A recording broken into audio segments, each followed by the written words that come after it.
Prime Minister says the Free National Movement government is tackling the pressing issues facing Grand Bahama head-on. The country's top cop says the Royal Bahamas Police Force is expanding anti-crime initiatives. And local government, its purpose, its power. We ask you to join us for a three-part series.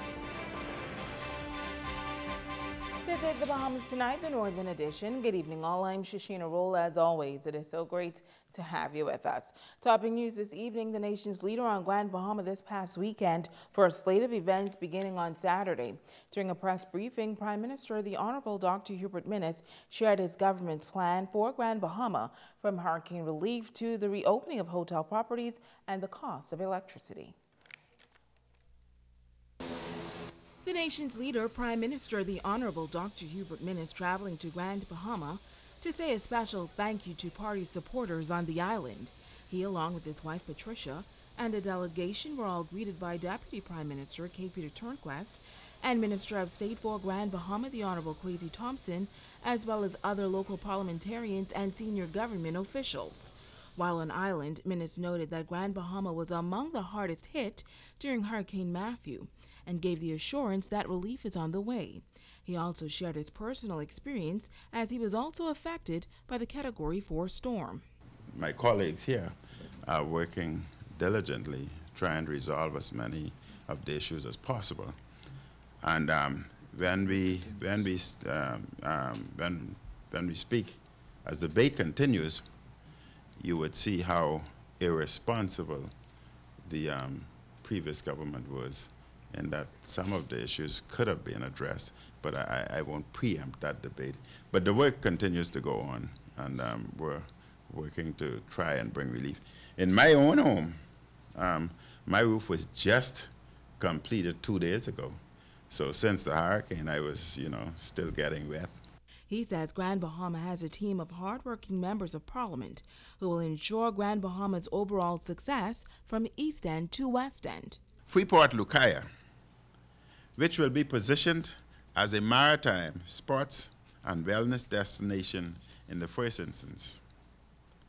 East Grand Bahama, to be presented as an ecotourism mecca, and West Grand Bahama as the site of a dynamic cultural village. Many Grand Bahamians have also taken issue with the local power company.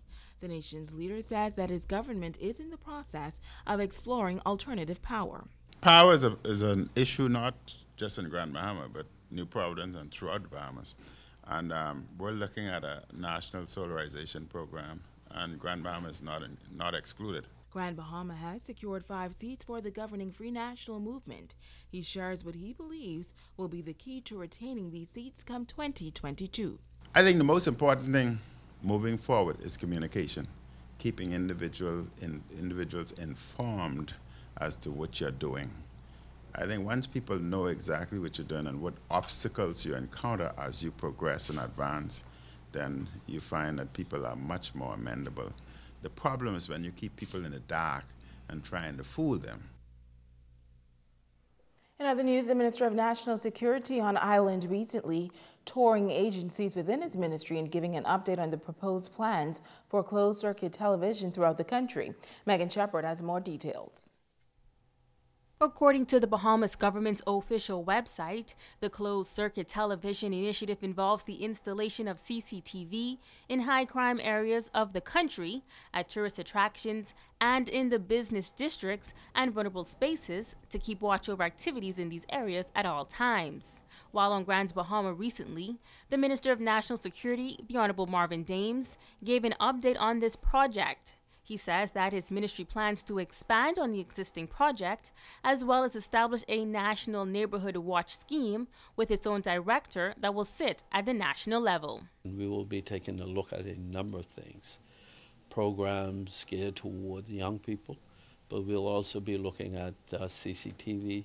We'll have a CCTV component to it as well, and also Citizens Patrol, a combination of police and the community coming together in unison to protect the communities, to safeguard these communities. But it will have to be organized in such a way where we have certainly a blueprint where we can take it from one community to the next.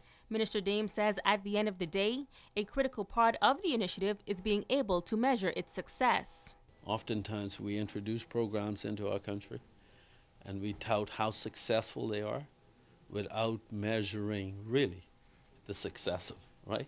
And so we will work closely with the University of the Bahamas to ensure that mechanisms are put in place to measure the success of the programs that we introduce and those programs that are currently in existence. Megan Shepard, ZNS Network News. Well, the local government election is only a few days away, and tonight the Deputy Prime Minister is weighing in on the importance of local governance on the Family Islands and is encouraging residents to get more involved. Italia Hall reports. The Deputy Prime Minister, K. Peter Turnquest, says it is evident that the level of interest in local government has dwindled over the years, and as a result, some communities have suffered. He also noted that when it comes to local government elections, Bahamians have not taken much interest in the electoral process. The deputy leader says Grand Bahamians should want to be sure that the best persons are representing each area. It is important to the services that we get. It is important to the representation of the local issues that central government takes on. So, you know, some people take this as a joke, or they believe that, you know, anybody can do. But, you know, when you take that kind of approach, you get what you get. The Deputy Prime Minister says there are some key elements that voters should also consider before selecting a candidate. Determine whether they have proven that they have the community's interest at heart. Firstly. Secondly, that they have the qualifications to make a meaningful contribution to the advancement of the city of Freeport or the townships east and west. We need people who have vision, people who have energy, people who have the best interests of the residents above themselves, because this is government that is closest to the people. And this is where we ought to be able to get real local issues attended to in a timely, efficient manner. He says the only way change can really take place is if residents participate. And not only participating on election day, but participating throughout the years in terms of the town meetings and ensuring that the local government practitioners represent the views of the communities they serve. Italia Hall, ZNS Network News. And tonight we continue our series on local government as we educate you, the viewers, on its purpose and power. In this report, Sabrina Brown speaks with a former councillor who served at the highest level.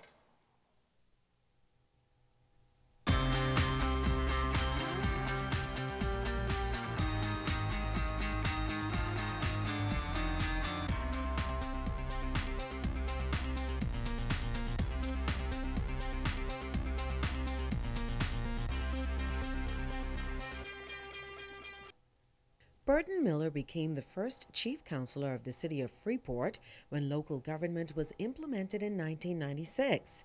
He served in that capacity for 2 terms in an era when he says respect and integrity were the order of the day.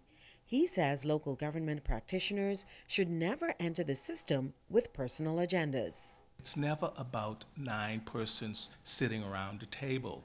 It's further decentralizing the 9 into smaller pockets around the community where all of the concerns of the community can be brought to the table through delegating some of their authority.